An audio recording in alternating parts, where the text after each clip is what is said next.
Hi hello नमस्कार. मी ज्योती SJS स्वाद रेसिपीजमध्ये तुमचं खूप मनापासून स्वागत करते. तर आज आपण पाहणार आहोत कॅरमेल पुडिंग.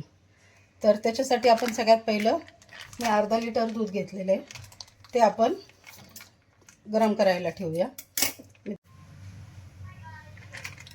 आता मी हे अर्धा लिटर दूध इथे गरम करायला ठेवते. एक साईडला दूध गरम होईल तोपर्यंत आपण मग कॅरमेलची तयारी करू शकतो. ते आता मी अर्धा लिटर दूध इथं टाकलेलं आहे. त्याच्यासाठी आपण 4 टेबलस्पून साखर घालणार आहोत. माझ्याकडे ही वाटी आहे, 2 टेबलस्पूनची एक अशी मी 2 ही छोटी वाटी त्याच्यामध्ये टाकते.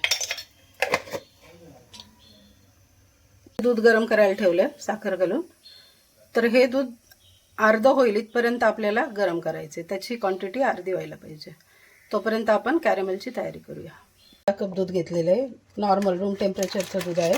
त्याच्यामध्ये आपण थोडीशी कस्टर्ड पावडर मिक्स करूया. मी इथे हे छोटा 1 चम्मच हे त्याच्यामध्ये मिक्स करून घेते, म्हणजे त्याला छान एक क्रीमी टेक्स्चर येतं पुडिंगला. नॉर्मल टेम्परेचरवरच दूध हवं आहे.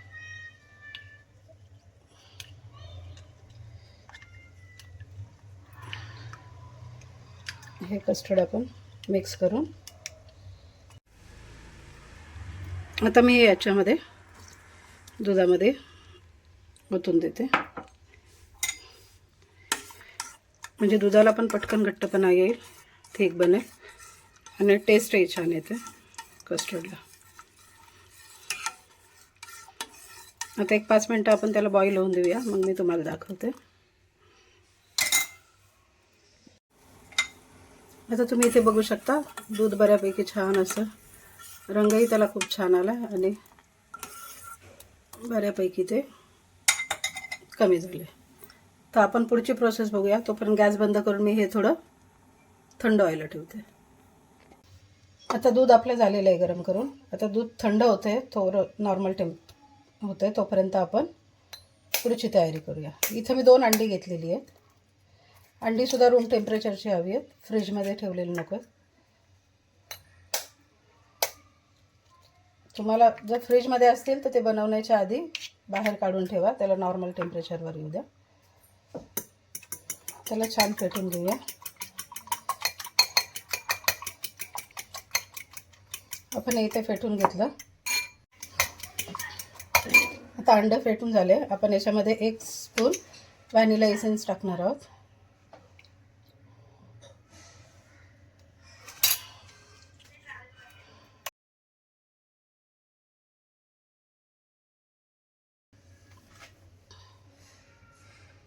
एक टेबलस्पून व्हॅनिला एसेन्स.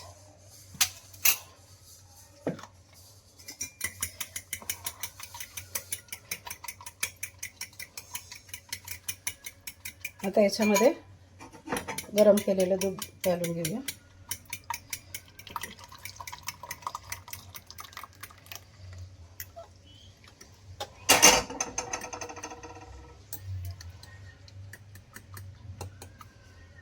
मिक्स करून घेऊ.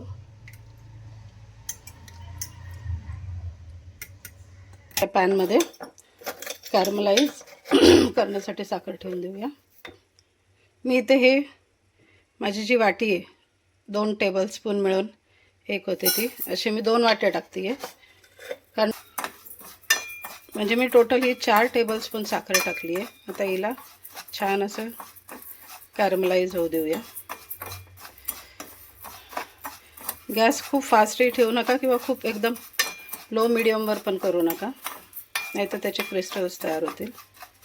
साखरेला सतत हलवत राहा, म्हणजे ती खाली लागणार नाही किंवा तिचे क्रिस्टल्स तयार होणार नाही.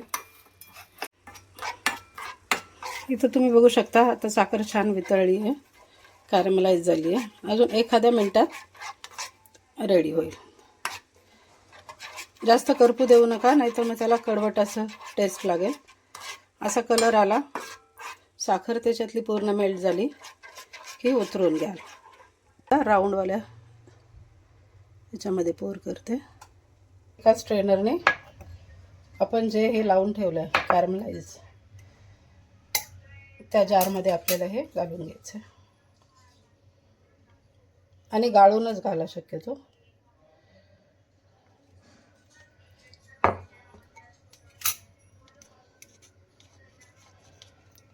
त्याचे दाणे वगैरे काय असतील तर ते याच्यामध्ये स्ट्रेन होऊनच जाईल.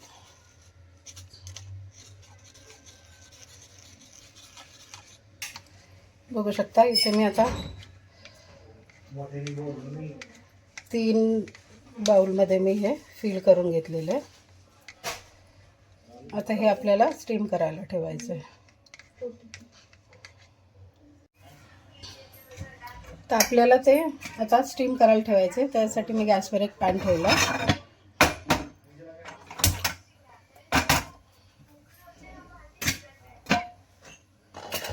त्याच्यामध्ये थोडं पाणी घालूया.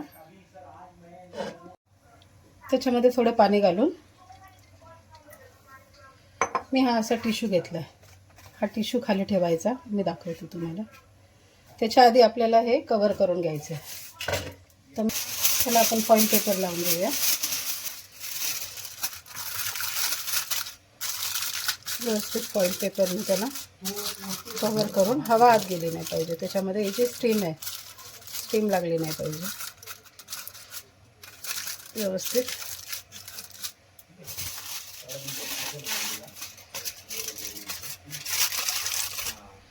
मी 2 छोट्या वाट्या घेतल्या आणि एक काचेचा छोटा जार होता तो घेतला.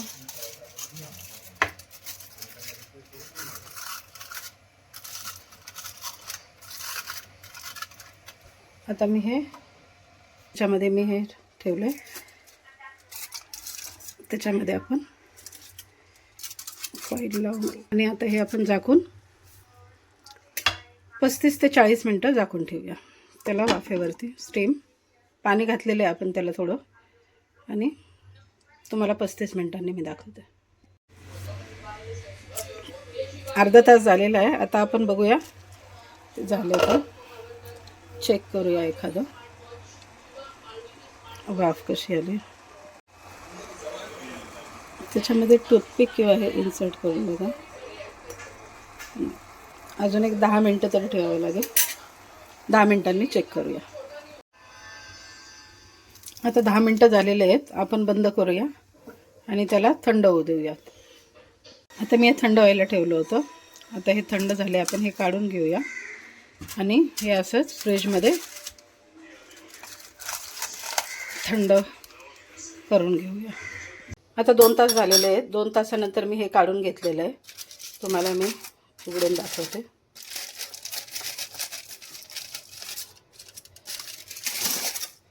हे थोडं काढून दाखवते. याच्या कडा अशा लूज करायच्या कडेने. याच्या साह्याने मी अशा ह्या कडा लूज करून घेतलेल्या आहेत. आता तुम्हाला मी ते ह्या प्लेटमध्ये काढून दाखवते. हे मी असं याच्यामध्ये पलटी केलेलं आहे. तुम्ही बघू शकता कॅरमलाइज कस्टर्ड पुडिंग रेडी आहे. आता हे आपण टेस्ट करायला देऊया स्तुतीच्या पप्पांना. त्यांचा रिव्ह्यू बघूया काय. खूप छान दिसतंय. मी आता टेस्ट करून सांगतो तुम्हाला. खूपच फ्लफी आहे, खूप सॉफ्ट आहे, खूप सुंदर बनलंय. खूप सुंदर नाही गोड बनलंय.